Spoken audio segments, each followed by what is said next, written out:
Ketika Putri Beatrice menerima hasil tes DNA-nya, apa yang ia lihat membuatnya terkejut hingga meneteskan air mata. Namun tindakan yang ia ambil setelah itu jauh lebih mengejutkan.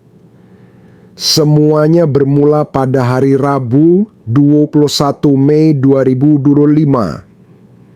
Seluruh keluarga kerajaan diguncang oleh skandal yang menyebar ke seluruh negeri. Namun yang paling terpukul adalah keluarga mantan Duke of York dan mantan istrinya. Kabar yang muncul pagi itu menyatakan bahwa anak pertama mereka, Putri Beatrice, sebenarnya adalah anak angkat.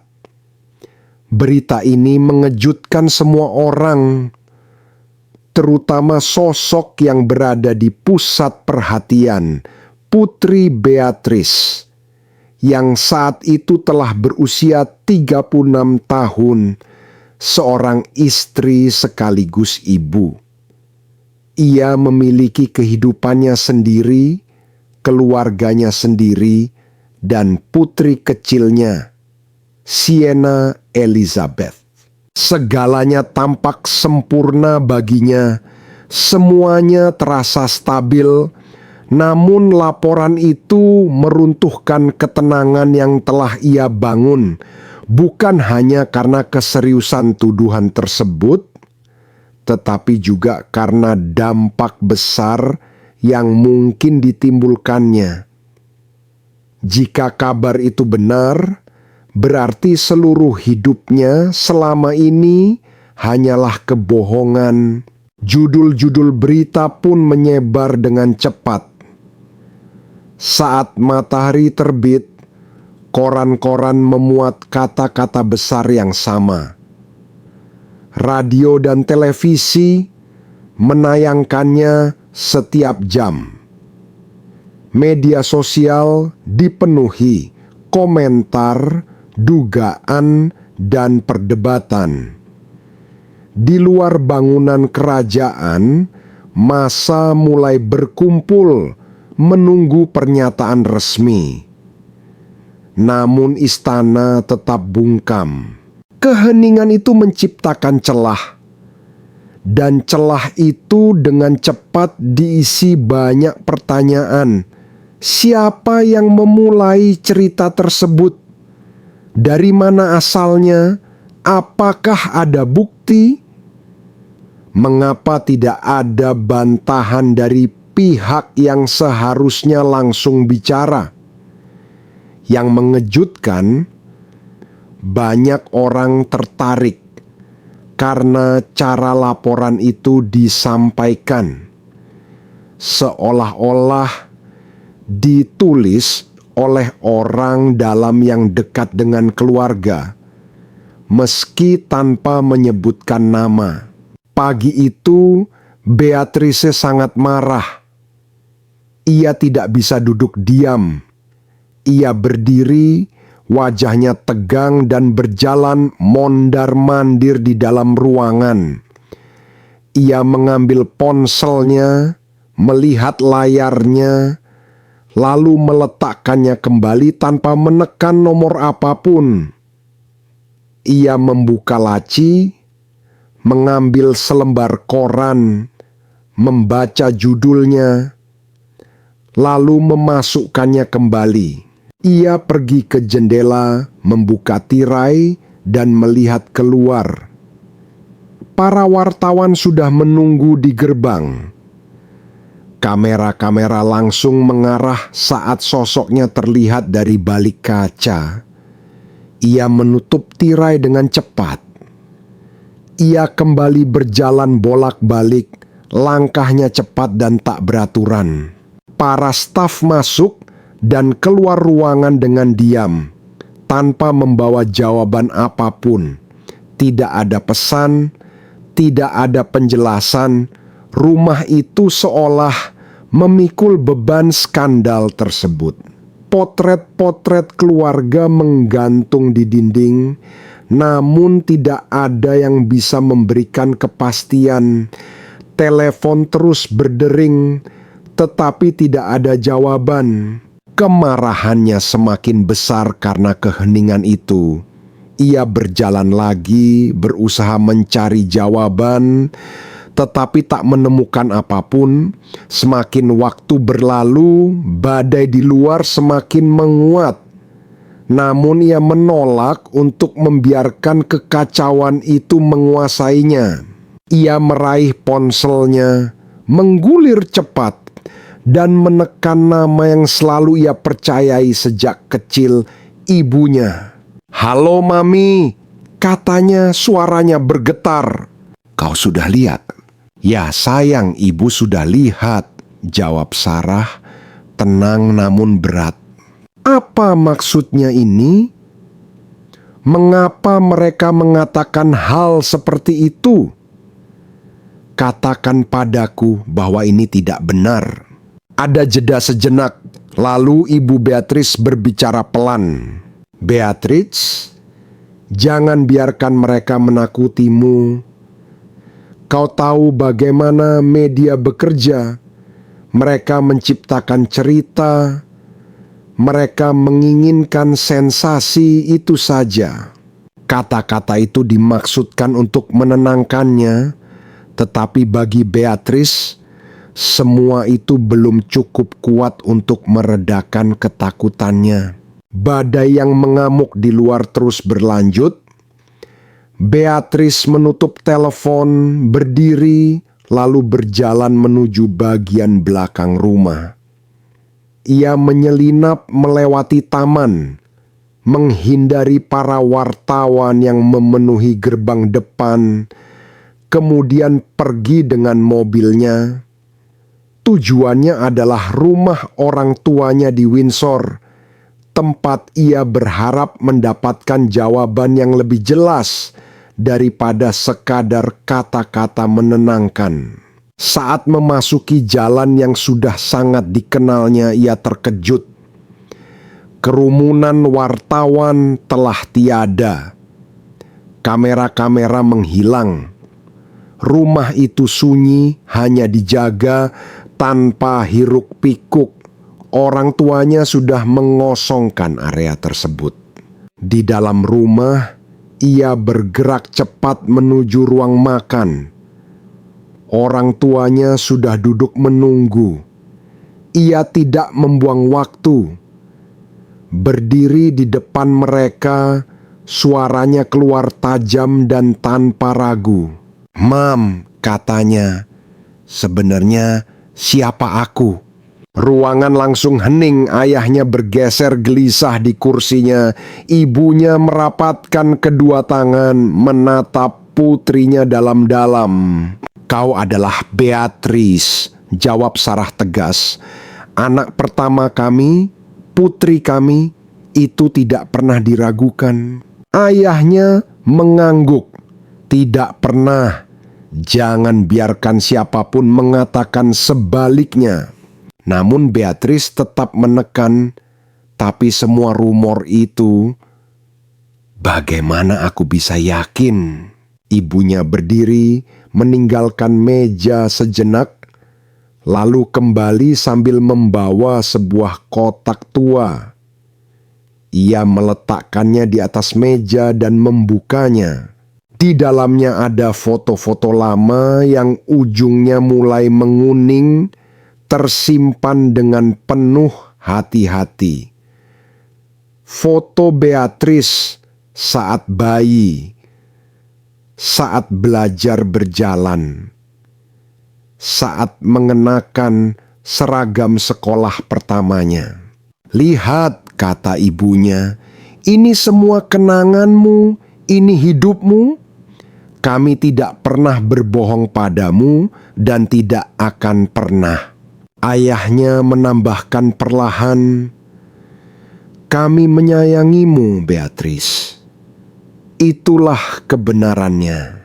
Ketegangan pun perlahan mereda setelah beberapa jam bersama orang tuanya di Windsor, ditemani foto-foto masa kecil. Beban itu terasa terangkat. Ia merasa lebih tenang saat pulang, dan dengan perasaan itu ia menyetir kembali ke rumah. Ketika tiba, para wartawan masih menunggu, tetapi kali ini ia menghadapinya. Ia melambaikan tangan singkat, melewati pertanyaan-pertanyaan mereka, lalu masuk ke dalam. Keheningan rumah itu tidak lagi terasa menekan. Ia kembali pada rutinitasnya. Sore itu, ia bahkan menjemput putrinya, Sienna Elizabeth, dari sekolah, tersenyum di gerbang, seolah-olah dunianya tidak sempat terguncang. Hari-hari berlalu, lalu berminggu-minggu, rumor itu perlahan memudar. Beberapa koran menyebutnya kabar palsu, banyak orang menertawakannya sebagai gosip kosong. Bahkan Beatrix sendiri mulai kembali yakin tentang jati dirinya. Namun ketika ketenangan tampak kembali, badai lain muncul.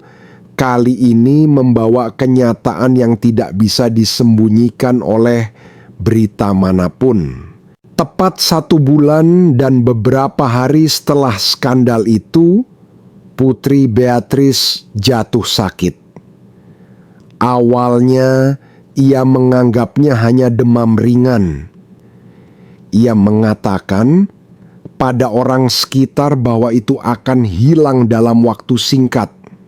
Namun demam itu bertahan, berlanjut ke hari-hari berikutnya, dan disertai sakit kepala yang tidak kunjung pergi.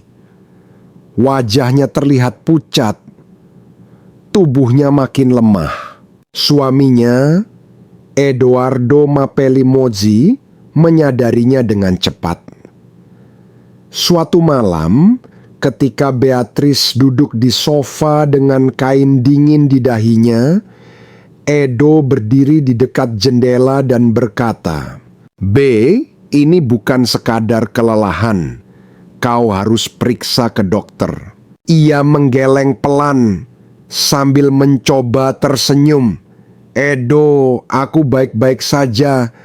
Hanya demam kecil, besok pasti sembuh."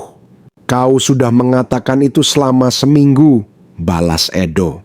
"Aku sungguh baik-baik saja," ia bersikeras. "Aku tidak ingin membuat kekacauan.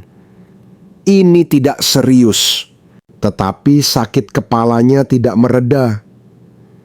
Di akhir minggu itu, demamnya belum turun. Nyeri tajam di belakang matanya semakin menjadi. Ia lebih sering terbaring daripada berdiri. Edo tidak mau menunggu lagi. Suatu pagi yang kelabu, ia masuk ke kamar tidur tempat Beatrix beristirahat. Suaranya tegas. "B, kita pergi ke rumah sakit." Beatrix menatapnya lemah. "Edo, tolong. Aku tidak meminta," potongnya. "Kita berangkat hari ini." Ia mencoba mencari celah, tetapi nada Edo tidak memberi ruang untuk berdebat. "Edo?" bisiknya. "Sudah," Edo menutup percakapan. "Kita tidak bisa menunggu lagi. Kau demam tinggi. Berdiri saja sulit.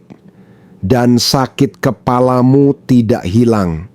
Aku tidak mau mengambil risiko." Beberapa detik kemudian, Beatrix akhirnya mengangguk pelan. "Baiklah." Edo membantu istrinya berpakaian pelan dan hati-hati.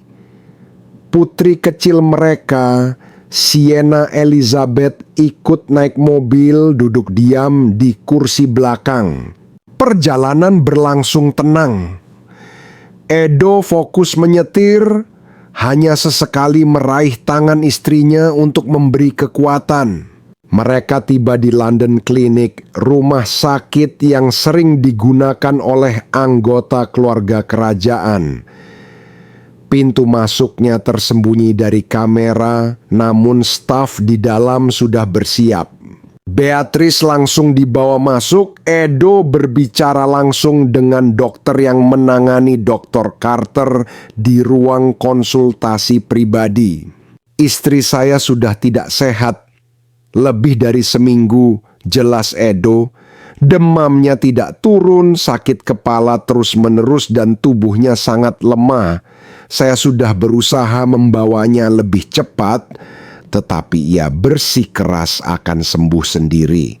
Dr. Carter mengangguk sambil menulis catatan. Suaranya tenang dan profesional.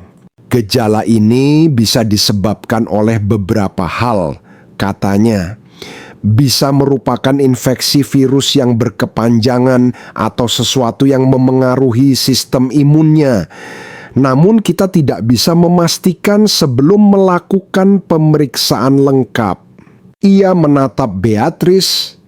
Nadanya lembut namun serius. Badai yang mengamuk di luar terus bergemuruh. Beatrice menutup telepon, bangkit dari kursi, lalu berjalan menuju bagian belakang rumah. Ia keluar melalui taman, menghindari para wartawan yang menunggu di gerbang depan, dan segera mengemudikan mobilnya pergi. Tujuannya adalah kediaman orang tuanya di Windsor, tempat ia berharap mendapatkan jawaban yang lebih jujur daripada sekadar kata-kata menenangkan. Namun ketika tiba di jalan masuk yang begitu familiar, ia justru tertegun. Para jurnalis sudah tidak ada. Kamera-kamera hilang. Rumah itu tenang, tetap dijaga tetapi tanpa hiruk-pikuk seperti sebelumnya.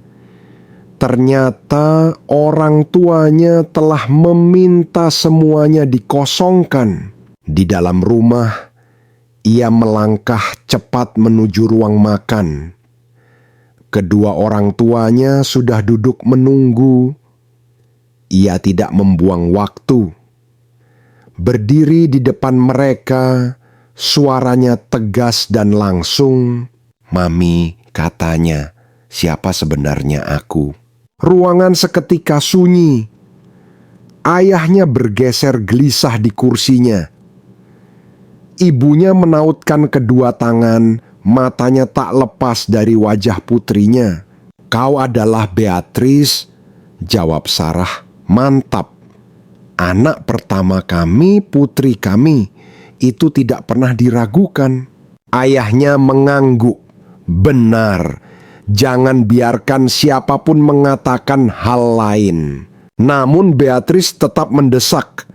"Tapi rumor itu, gosip itu, bagaimana aku bisa yakin?" Ibunya berdiri, meninggalkan meja, lalu kembali dengan sebuah kotak tua. Ia meletakkannya di atas meja dan membuka penutupnya. Di dalamnya terdapat foto-foto lama. Ujungnya sudah menguning, namun tersimpan dengan penuh kasih. Foto Beatrice saat bayi, saat belajar berjalan, saat mengenakan seragam sekolah pertamanya. "Lihatlah," kata ibunya pelan. "Ini hidupmu, kenanganmu. Kami tidak pernah berbohong padamu dan tidak akan pernah." Ayahnya menambahkan, suaranya lembut, "Kami mencintaimu. Itulah kebenarannya." Ketegangan perlahan mereda.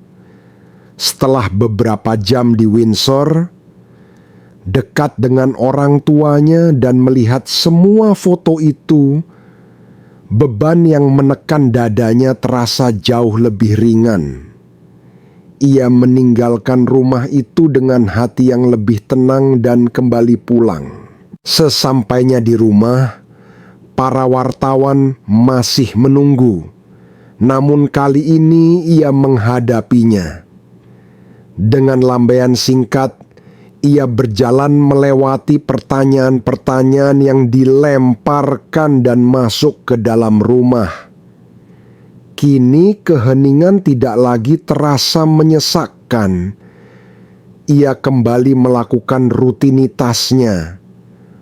Sore itu, ia bahkan menjemput putrinya, Sienna Elizabeth, dari sekolah, tersenyum seolah dunia tidak baru saja terguncang.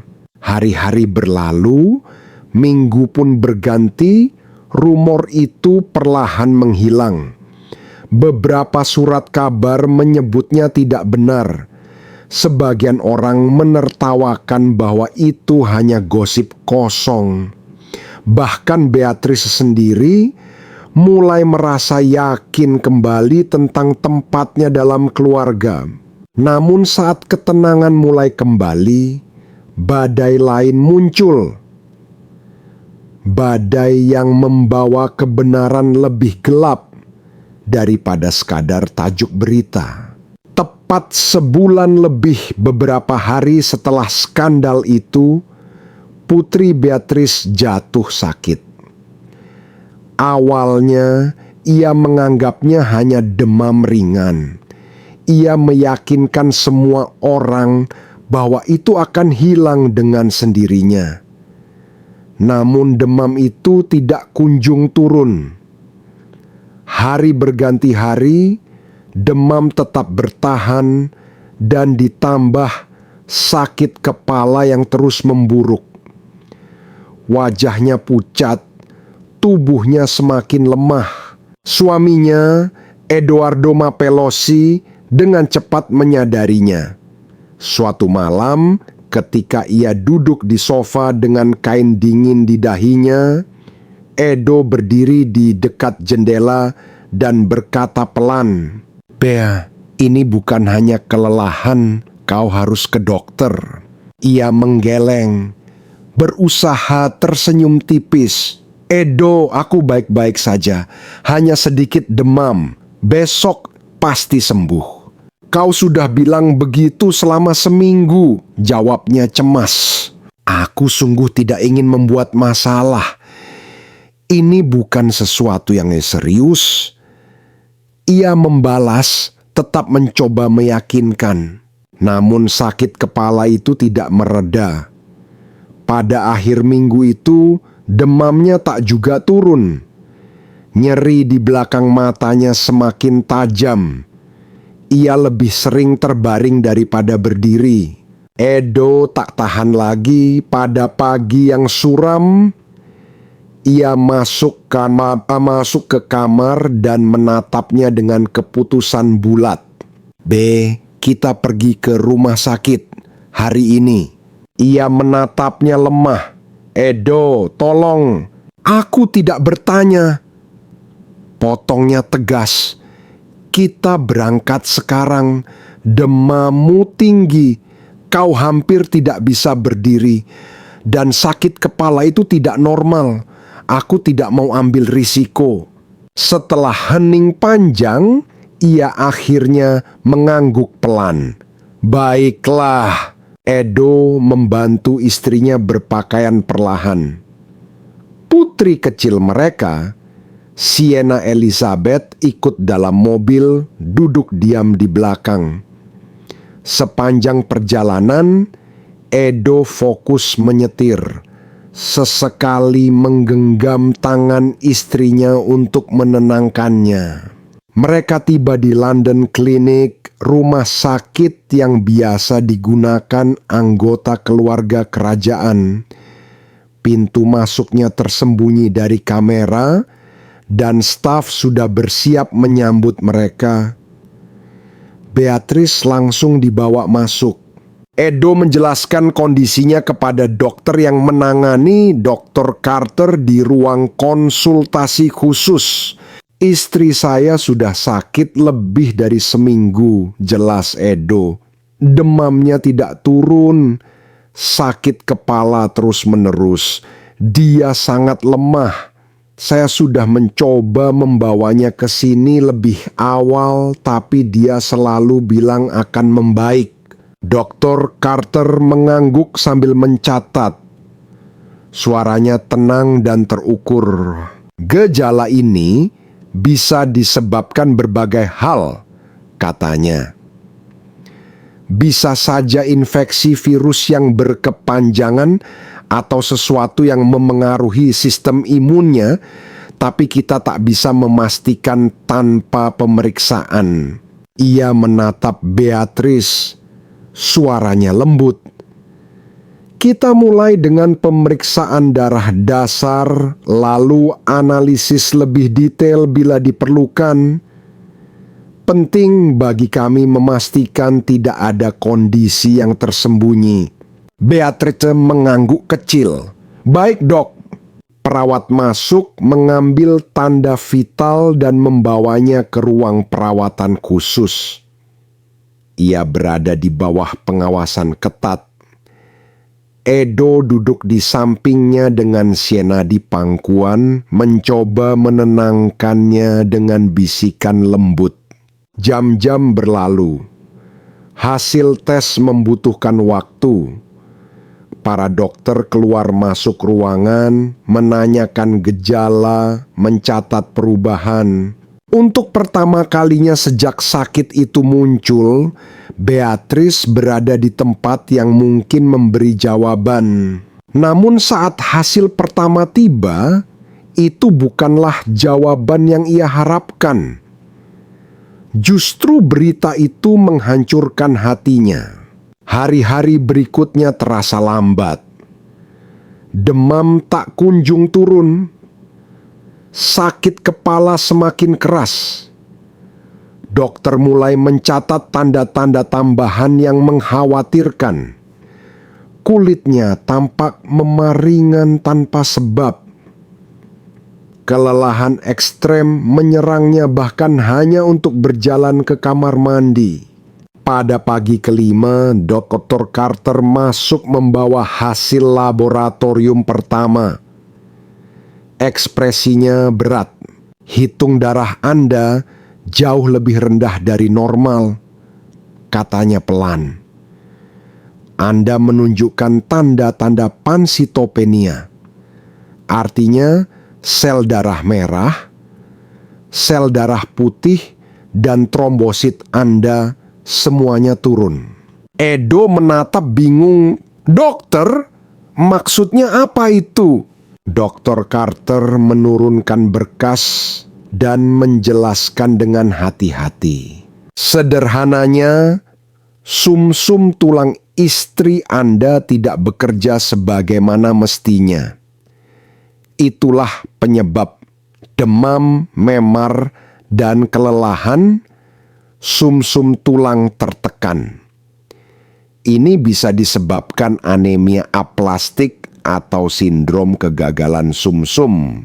Kata-kata itu menggantung di udara. Sumsum tulang? Edo mengulang dengan suara patah. Bagaimana bisa? Beatrice yang terbaring lemah menatap sang dokter. Bibirnya bergetar. Dokter, bagaimana mungkin aku makan sehat, olahraga, tidak minum alkohol, tidak merokok. Aku menjaga tubuhku. Aku masih di usia 30-an. Kenapa ini terjadi padaku? Dr. Carter mendekat, menarik kursi dan duduk di sisinya. Aku tahu ini menakutkan, tapi dengarkan baik-baik. Ini bukan akhir. Gagal sumsum tulang memang serius, tetapi bisa diobati. Banyak pasien pulih sepenuhnya dengan terapi yang tepat. Usia Anda yang masih muda menjadi keuntungan besar. Ia menggenggam tangan Beatrice, lalu menepuk bahu Edo. Ini bukan berarti Anda akan mati. Ini berarti kita harus bertindak. Langkah berikutnya adalah mencari donor yang cocok untuk transplantasi sumsum. Dengan kecocokan yang baik, sumsum sehat bisa menggantikan yang rusak dan tubuh Anda bisa pulih. Beatrice menahan air mata. "Donor?" "Ya," jawab dokter itu, "dan tempat pertama yang kita periksa adalah keluarga. Orang tua dan saudara kandung biasanya memiliki kecocokan genetik tertinggi." Ruangan kembali sunyi. Napas Beatrice pendek, dadanya naik turun cepat. Edo memegang tangannya erat, berusaha menenangkannya. Dokter Carter berdiri kembali. "Saya akan mengatur tes kecocokan segera. Orang tua Anda harus datang secepat mungkin. Semakin cepat kita tahu apakah mereka cocok, semakin cepat kita memulai perawatan." Beatrice mengangguk lemah. "Tolong lakukan." Malam itu, Edo menelpon kedua orang tuanya. Dengan suara tenang namun tegas, ia menjelaskan kondisi Beatrice. Mereka terkejut, tetapi tanpa ragu berjanji akan datang pagi berikutnya.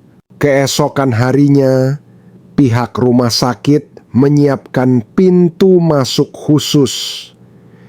Keluarga kerajaan sudah sangat terbiasa dengan sorotan publik, sehingga kerahasiaan menjadi hal yang mutlak. Petugas keamanan menuntun kedua orang tua Beatrice melewati koridor belakang agar terhindar dari kamera yang menunggu di gerbang utama. Saat orang tua Beatrice masuk ke kamarnya, suasana terasa berat. Sarah melangkah lebih dulu. Matanya tertuju pada putrinya yang terbaring lemah di atas bantal. Ia segera mendekat, menggenggam tangan Beatrice dan menciumnya pelan. "Sayang, jangan cemas. Kami sudah di sini," bisiknya lembut. Sang Duke menyusul di belakang, tubuhnya tegak, berusaha tampak tenang, namun sorot matanya menunjukkan beban yang ia rasakan. Ia mengangguk pada Edo, lalu menatap putri sulungnya. "Kau akan baik-baik saja, Be. Ini hanya badai lain dalam hidup, dan setiap badai pasti berlalu." Beatrice mencoba tersenyum, meski bibirnya bergetar. "Terima kasih sudah datang secepat ini," bisiknya pelan. Seorang perawat kemudian masuk, membawa baki berisi peralatan yang diperlukan untuk pengambilan sampel. Ia menjelaskan dengan sopan apa yang akan dilakukan. Hanya pengambilan darah sederhana, beberapa tabung yang akan diuji penanda HLA, protein yang menentukan kecocokan donor. Sarah langsung Batansi mengajukan diri. Ia menggulung lengan bajunya sementara perawat mengikatkan torniket di lengannya. Ia menoleh ke arah Beatrice dan tersenyum tipis. "Tuh kan, tidak usah takut. Hanya sedikit rasa cekit saja." Jarum masuk dengan mulus, mengisi tabung pertama dengan aliran darah berwarna gelap. Sarah hampir tidak bereaksi. "Nah, mudah sekali," katanya pelan. Giliran Duke menyusul. Ia duduk tanpa banyak kata ketika perawat menyiapkan lengannya. Rahangnya mengeras, matanya menatap lurus ke dinding, bukan ke baki di samping. Saat jarum menusuk kulit, ia hanya sedikit meringis. Beberapa menit kemudian, sampel-sampel darahnya juga telah disegel dan diberi label. Perawat mengucapkan terima kasih dan membawa tabung-tabung itu keluar. "Sampel ini akan segera kami kirim ke laboratorium," jelasnya. Biasanya hasil awal bisa keluar dalam 2 sampai 3 hari. Begitu pintu tertutup, keheningan kembali menyelimuti ruangan. Beatrice menatap kedua orang tuanya dengan mata lelah. Aku minta maaf, kalian harus menjalani semua ini demi aku. Sarah mencondongkan tubuh, merapikan helaian rambut di kening putrinya. Jangan bicara begitu. Kau anak kami, tidak ada yang terlalu berat untukmu. Sang Duk mengangguk, suaranya mantap. Ibumu benar, ini adalah keluarga, dan keluarga selalu bertahan bersama. Kata-kata itu memberi penghiburan, tetapi di baliknya ada ketegangan yang tak seorang pun berani ucapkan. Pikiran tentang penyakit, tentang nasib yang kini bergantung pada hal rapuh seperti kecocokan donor, membuat semuanya terasa menggelisahkan.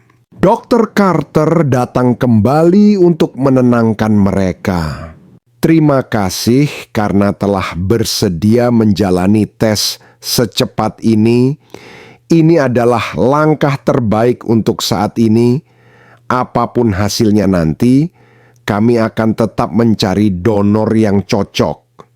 Ada registri donor internasional dan opsi lain yang bisa kita gunakan. Tapi memulai dari keluarga memberi peluang tertinggi. Edo bertanya dengan suara pelan. Dan kalau ternyata tak satu pun dari mereka yang cocok? Kami tetap melanjutkan pencarian, jawab Dr. Carter dengan tenang dan tegas. Ada jutaan donor terdaftar di seluruh dunia, tapi jangan terlalu jauh dulu. Pertama, kita lihat apa yang dikatakan hasil tes. Beatrice menghela napas pelan, memejamkan mata seolah berusaha berpegang pada harapan dari kata-kata itu. Malam harinya, setelah kedua orang tuanya meninggalkan klinik, bangsal menjadi lebih sepi.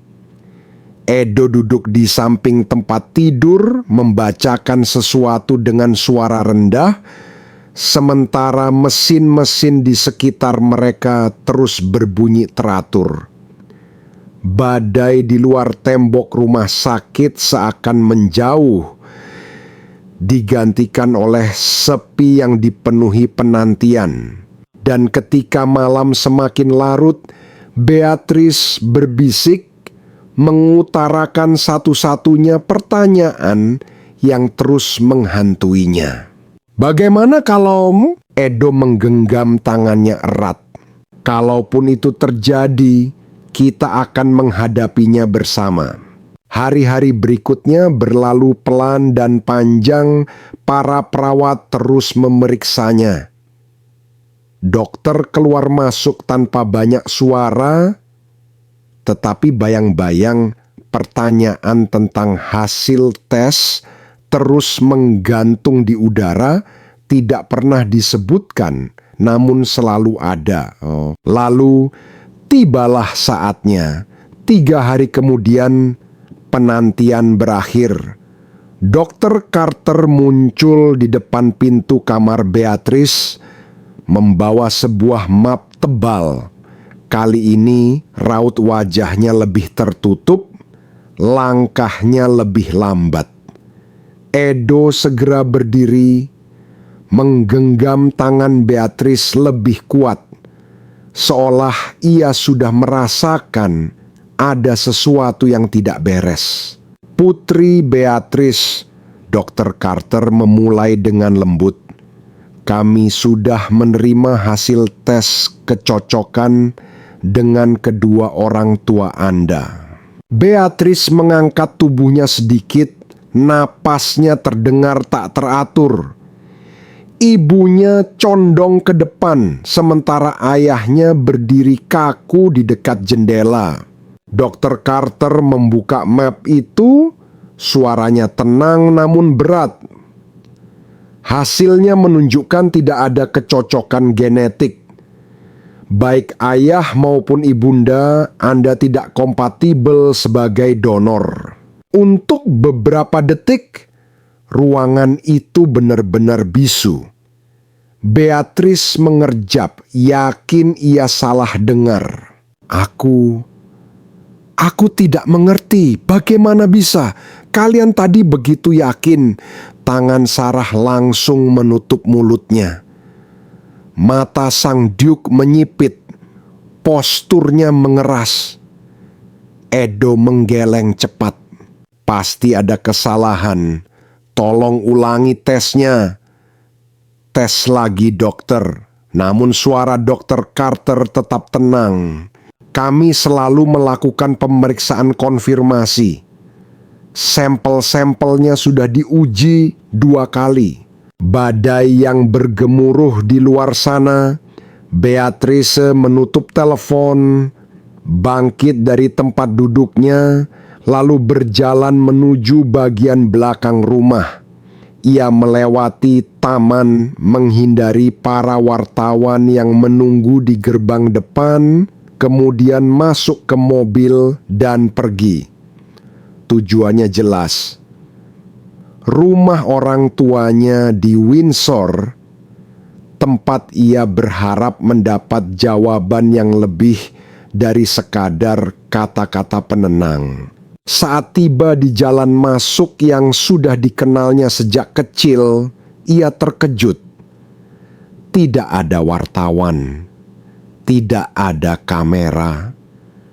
Rumah itu tenang, dijaga dengan ketat, tetapi tanpa hiruk-pikuk. Rupanya kedua orang tuanya telah membersihkan area tersebut sebelum kedatangannya. Begitu masuk ke dalam, ia langsung menuju ruang makan. Kedua orang tuanya sudah duduk menunggunya. Tanpa membuang waktu, ia berdiri di depan mereka dan bertanya dengan suara tajam, "Mam, siapa sebenarnya aku?" Ruangan itu langsung sunyi. Ayahnya bergeser gelisah di kursinya. Ibunya merapatkan kedua tangan, menatap putrinya tanpa berkedip. "Kau adalah Beatrice," jawab Sarah tegas. "Anak pertama kami, putri kami, itu tidak pernah diragukan." Ayahnya menambahkan, "Tidak pernah. Jangan biarkan siapapun mengatakan sebaliknya." Namun Beatrice belum puas. "Lalu rumor itu? Berita itu, bagaimana aku bisa yakin?" Ibunya berdiri dan pergi mengambil sebuah kotak tua. Ia membukanya di atas meja. Di dalamnya ada foto-foto lama. Warnanya mulai pudar, tetapi tersimpan rapi. Foto Beatrice saat bayi. Beatrice belajar berjalan. Beatrice memakai seragam sekolah pertamanya. "Lihat," kata ibunya lembut. "Ini hidupmu, ini kenanganmu. Kami tidak pernah menipumu." Ayahnya menambahkan dengan suara rendah, "Kami mencintaimu. Itulah kebenaran." Perlahan, ketegangan itu mereda. Setelah beberapa jam bersama orang tuanya, melihat foto-foto tersebut, Beatrice merasa lebih ringan. Ia kembali ke rumah dengan hati yang sedikit lega. Wartawan masih menunggu, tetapi kali ini ia menatap mereka, melambaikan tangan singkat, dan masuk rumah tanpa menjawab pertanyaan. Hari-hari berlalu, minggu pun berganti, rumor mulai menghilang. Beberapa media menuliskannya sebagai kabar palsu, sebagian lain menertawakannya sebagai gosip kosong.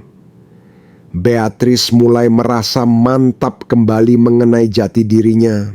Namun ketika ketenangan mulai kembali, badai baru muncul yang membawa kebenaran yang tidak dapat ditutupi oleh tajuk berita manapun.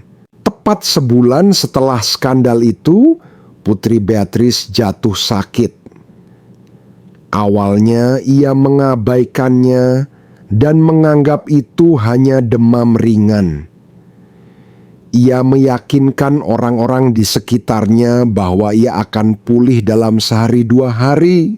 Namun demam itu tidak hilang, malah semakin parah. Sakit kepala terus datang, wajahnya pucat dan tubuhnya melemah. Suaminya, Edoardo Mapelli Mozzi, segera menyadarinya. Suatu malam, ketika Beatrice duduk di sofa dengan kain dingin di dahinya, Edo berdiri di dekat jendela dan berkata, "B, ini bukan sekadar kelelahan. Kamu harus pergi ke dokter." Beatrice tersenyum samar. "Edo, aku baik-baik saja. Hanya demam kecil, besok pasti sembuh." "Kau sudah mengatakan itu selama seminggu," tegas Edo. Namun Beatrice tetap bersikeras.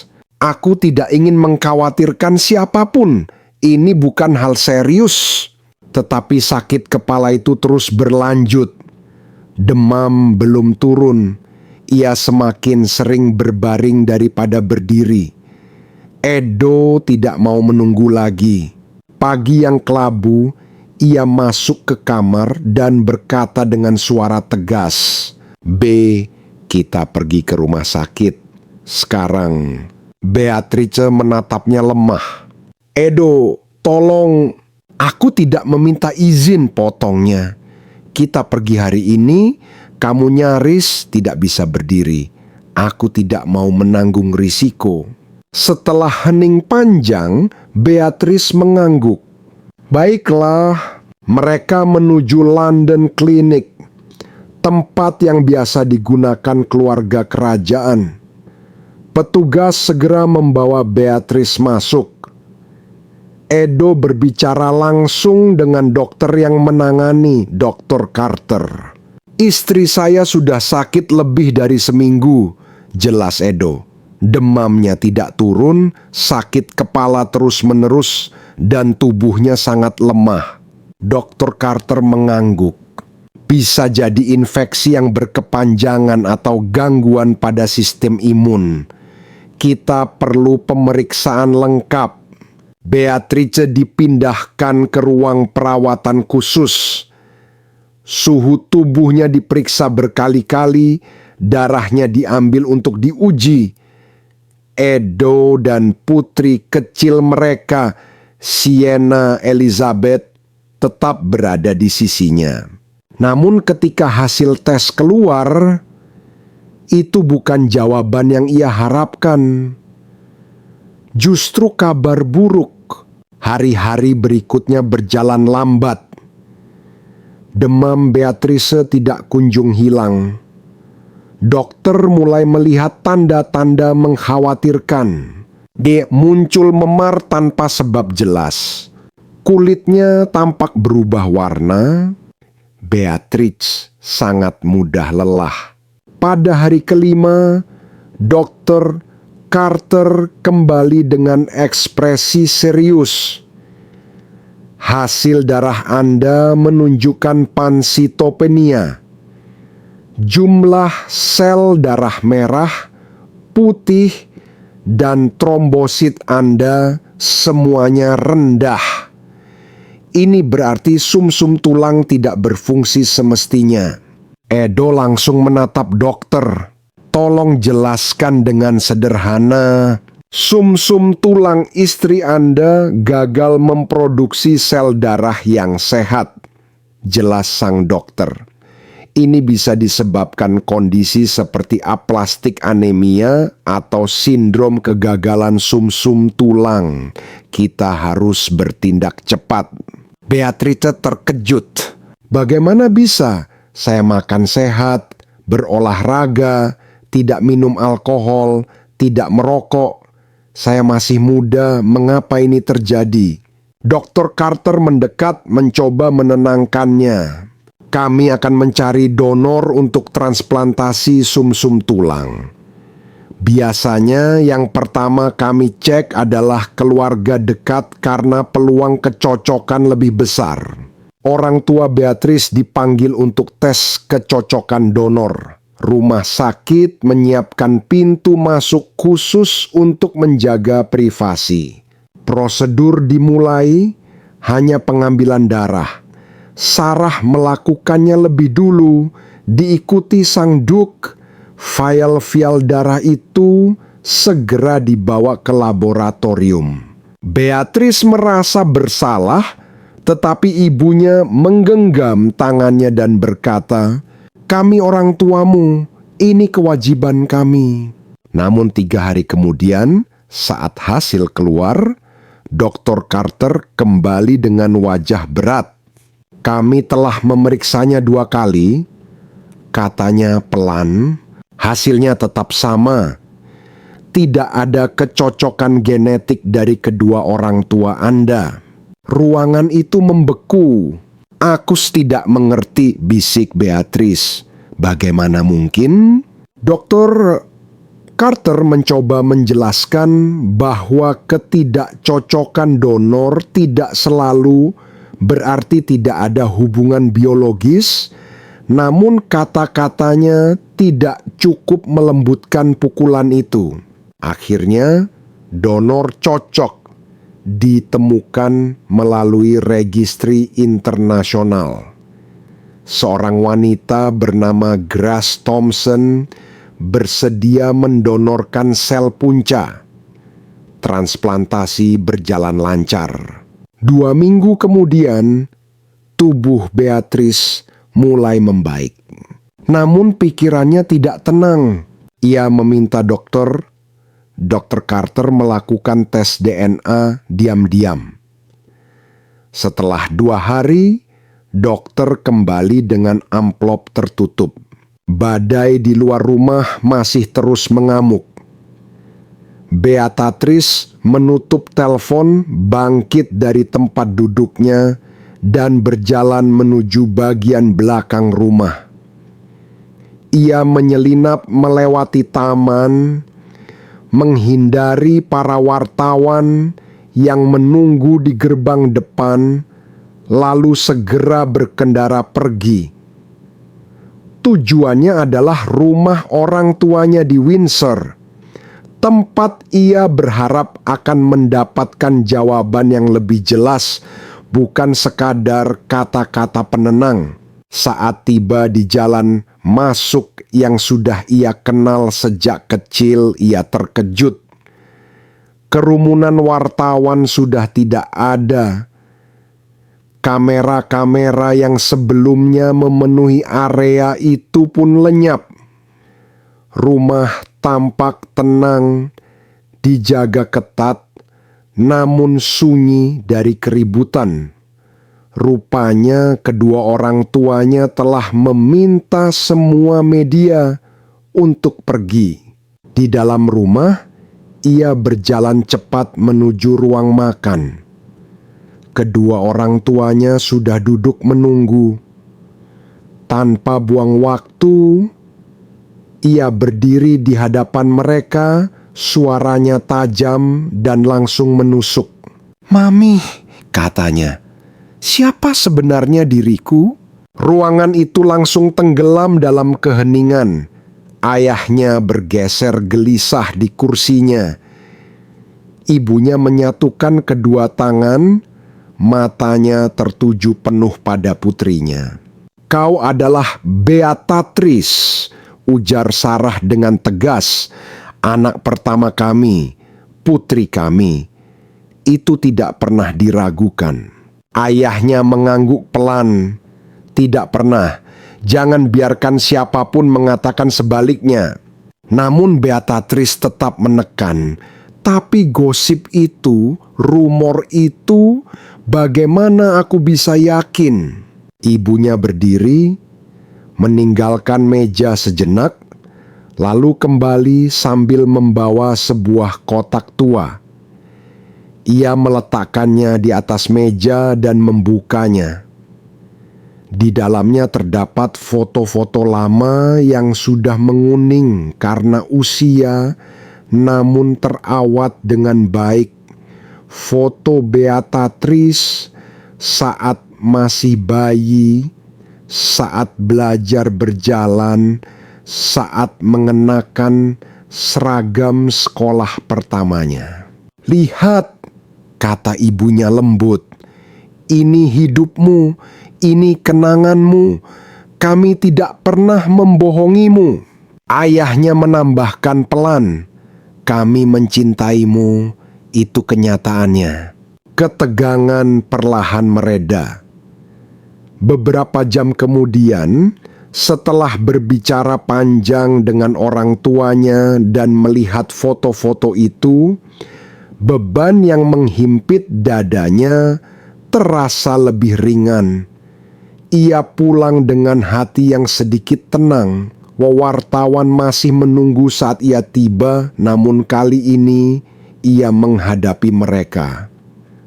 Dengan anggukan singkat, ia melewati mereka dan masuk ke dalam rumah. Keheningan yang dulu terasa berat kini tidak lagi menekannya.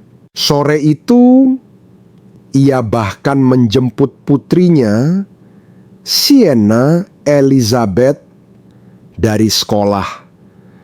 Tersenyum seakan tidak ada badai yang mengguncang hidupnya. Hari berganti minggu. Rumor itu perlahan memudar. Beberapa media menyatakan berita itu palsu. Banyak yang menertawakannya sebagai gosip kosong. Bahkan Beatrice mulai merasa yakin kembali tentang tempatnya di dunia. Namun ketika ketenangan hampir kembali sepenuhnya, badai lain datang, kali ini dari tubuhnya sendiri. Sekitar sebulan setelah skandal itu meledak, Beatrice jatuh sakit. Awalnya ia menganggapnya hanya demam ringan. Ia meyakinkan semua orang bahwa ia akan pulih dalam beberapa hari. Namun demam itu tidak kunjung hilang. Rasa sakit di kepalanya semakin sering datang. Wajahnya pucat, tubuhnya lemah. Suaminya, Edoardo Mapellimozzi, segera menyadari perubahan itu. Suatu malam, saat ia duduk di sofa dengan kain dingin di dahinya, Edo berdiri di dekat jendela dan berkata perlahan, "Be, ini bukan sekadar kelelahan, kamu harus ke dokter." Beatrice menggeleng, tersenyum tipis. "Edo, aku baik-baik saja, hanya demam kecil, besok juga membaik." "Kau sudah mengatakan itu selama seminggu," Edo menjawab. "Tapi memang benar," ia bersikeras. "Aku tidak ingin membuat masalah besar. Ini tidak serius." Namun kondisinya makin buruk. Edo tidak bisa menunggu lagi. Pagi yang kelabu itu, ia masuk ke kamar dan berkata dengan tegas, "B, hari ini kita ke rumah sakit." "Edo, aku tidak meminta." Ia memotong. "Kita pergi hari ini. Tidak ada ruang untuk berdebat." Dengan tubuh lemah, Beatrice akhirnya mengangguk. Mereka berangkat menuju London Clinic, rumah sakit yang sering digunakan keluarga kerajaan. Beatrice segera dibawa ke ruang perawatan. Dr. Carter, dokter yang menangani kasusnya, mendengarkan penjelasan Edo dan mengatur serangkaian tes darah serta pemeriksaan lainnya. Gejala ini bisa disebabkan banyak hal, kata dokter dengan nada hati-hati. Mungkin infeksi yang berkepanjangan atau gangguan pada sistem imun. Kita butuh hasil tes. Namun ketika hasil itu datang, semuanya berubah menjadi gelap. Hari-hari berikutnya berjalan lambat dan penuh kecemasan. Demamnya tidak mereda. Lebam-lebam kecil muncul di kulitnya. Ia mudah kehabisan napas. Pada hari kelima, Dr. Carter kembali dengan ekspresi serius. Hasil darah Anda menunjukkan pansitopenia, ujarnya. Sum-sum tulang Anda tidak berfungsi sebagaimana mestinya. Bagaimana bisa? Edo bertanya, suaranya tegang. Dokter menjelaskan kemungkinan anemia aplastik atau gangguan kegagalan sum-sum tulang lainnya. Beatrice gemetar. Aku menjaga diriku dengan baik, ia berkata dengan suara patah. Bagaimana hal ini bisa terjadi padaku? Dr. Carter menenangkannya. Ini serius, tapi bisa diobati. Kita perlu mencari donor sum-sum tulang. Ketika disebutkan bahwa donor terbaik biasanya berasal dari keluarga inti, Beatrice mengangguk penuh harapan. Tes pun dilakukan terhadap kedua orang tuanya. Namun ketika hasilnya keluar, semuanya berubah. Tidak ada kecocokan, kata Dr. Carter dengan suara berat. Baik ibumu maupun ayahmu tidak cocok sebagai donor. Keheningan menyelimuti ruangan. Beatrice menatap dokter dengan bingung. Itu tidak mungkin, mereka orang tuaku. Dokter menjelaskan bahwa ketidakcocokan tidak selalu berarti tidak ada hubungan biologis, tetapi kata-kata itu gagal menenangkan hatinya. Beberapa hari kemudian, mereka menemukan donor dari registri internasional. Transplantasi berhasil. Tubuh Beatrice menunjukkan tanda-tanda pemulihan, tetapi ketenangan tidak datang. Sebaliknya, ia semakin ingin tahu. Malam itu, ia meminta Dr. Carter melakukan tes DNA diam-diam menggunakan sampel darah orang tuanya yang masih tersimpan.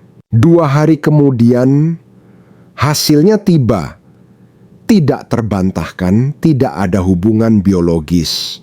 Malam itu, Beatrice memanggil kedua orang tuanya ke kamar rawatnya. Dengan amplop bergetar di tangannya, ia menatap mereka dan bertanya dengan suara yang hampir pecah. Mami, Daddy, siapa sebenarnya aku ini? Ia menunjukkan hasil tes. Sarah menatap kertas itu, lalu menatap suaminya. Wajahnya memucat. Pi, kau harus mengerti. Aku mengerti sangat jelas, teriak Beatrice. Di sini tertulis jelas, kalian bukan orang tuaku. Ayahnya menutupi wajah dengan tangan, sementara air mata mengalir di pipi Sarah. Kami hanya ingin melindungimu, bisik Sarah. Waktu itu rumit, kau masih terlalu kecil. Kami pikir itu yang terbaik. Terbaik? Beatrice menangis. Kau membuatku hidup dalam kebohongan seumur hidupku. Tidak ada lagi yang bisa dikatakan. Tidak ada yang bisa memperbaiki keheningan itu. Beberapa hari setelah keluar dari rumah sakit, Beatrice duduk sendirian di rumahnya. Kebenaran terasa lebih berat daripada penyakit yang baru saja ia kalahkan. Malam itu ia menelepon Edo. "Aku sudah selesai," katanya datar. "Dengan apa?" Edo bertanya perlahan. "Dengan kebohongan."